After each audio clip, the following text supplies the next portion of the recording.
बरहमपुर नाम के गांव में गोविंद नाम का व्यक्ति एक ठेले में एग नूडल्स फ्राइड सैंडविच बनाकर बेचकर अपना गुजारा करता था।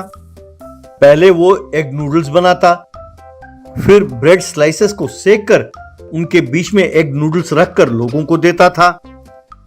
लोग आकर उसके बनाए हुए एग नूडल्स फ्राइड सैंडविच मजे से खाते थे। लोग उसके पकवान की खूब प्रशंसा करते तो गोविंद फूला ना समाता। गोविंद का बेटा था दीपू। उस गांव में हाई स्कूल ना होने के कारण वो कुछ और बच्चों के साथ मिलकर जंगल के रास्ते से पास वाले गांव के हाई स्कूल में पढ़ने जाता था। उसे सैंडविच और एग नूडल्स बिल्कुल पसंद नहीं था। गोविंद दीपू से, सारा गांव मेरे एग नूडल्स और फ्राइड सैंडविच पर फिदा है और तुम कहते हो तुम्हें पसंद नहीं। बिना उसका स्वाद चखे तुम ऐसे कैसे कह सकते हो? एक बार खाकर तो देखो। तब दीपू, बापू इसे देखकर ही मुझे उल्टी आती है, मुझसे जबरदस्ती ना करो। उस गांव के पुलिस वाले भी ठेले के पास आकर उसका नूडल सैंडविच खाते थे। पुलिस वाले पैसे देने की बात करते तो गोविंद उन्हें प्यार से मना कर देता था। एक दिन दीपू गोविंद के ठेले के पास आया और कहने लगा, बापू हर रोज कहते रहते हो ना कि एग सैंडविच खाओ खाओ। ठीक है, आप मेरे लिए 4 नूडल सैंडविच बना कर दो, मैं इसे स्कूल ले जाकर इंटरवल में खाऊंगा।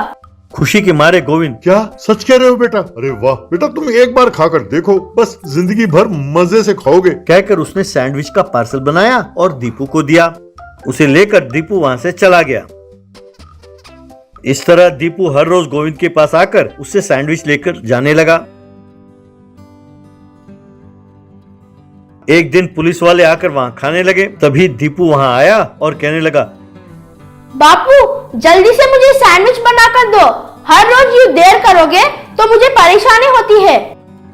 तब गोविंद, बेटा इस वक्त मैं बिजी हूँ, थोड़ा टाइम लगेगा, ठहरो, ये पुलिस वाले चले जाएं तब मैं तुम्हें बना कर दूंगा। तब दीपू, अरे बापू तुम्हारा क्या है, तुम आराम से बनाओगे, वहाँ वो इंतजार नहीं करेंगे। सब मेरी किस्मत है। ठीक है जल्दी बनाओ। इस तरह गोविंद ने उसे सैंडविच पार्सल बना कर दिया। तब ऐसे ही, क्या बात है गोविंद, तुम तो कहते थे कि तुम्हारे बेटे को सैंडविच बिल्कुल पसंद नहीं है और अब वो 4 सैंडविच बना कर ले जा रहा है। गोविंद, यही बात तो मेरे समझ में नहीं आती है सर। आजकल हर रोज 4 सैंडविच लेकर जाता है, उसका एक सैंडविच खाना ही बहुत बड़ी बात है, पता नहीं क्या है।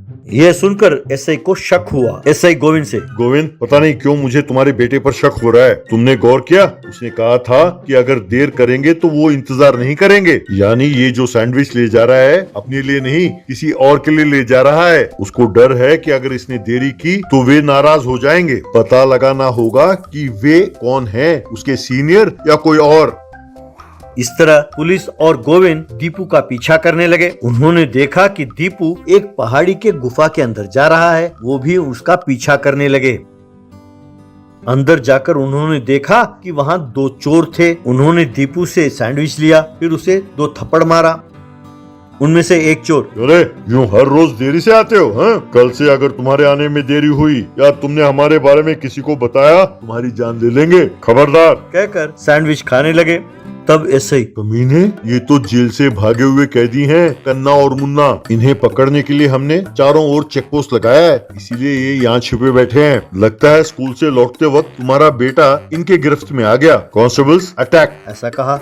बस पुलिस ने उन दोनों को चारों ओर से घेर लिया और उन्हें खूब मारा, फिर उन्हें ले जाकर जेल में डाल दिया।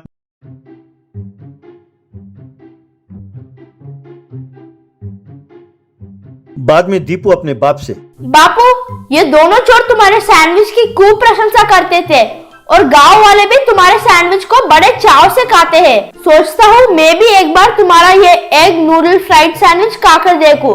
मुझे एक सैंडविच देना बापू। तब गोविंद ने खुश होकर उसे एक सैंडविच दिया। उस सैंडविच को खाते हुए दीपू, डियर फ्रेंड्स, ये कहानी आपको कैसी लगी? अगर आपको ये कहानी पसंद आई तो इसे लाइक और शेयर जरूर कीजिए।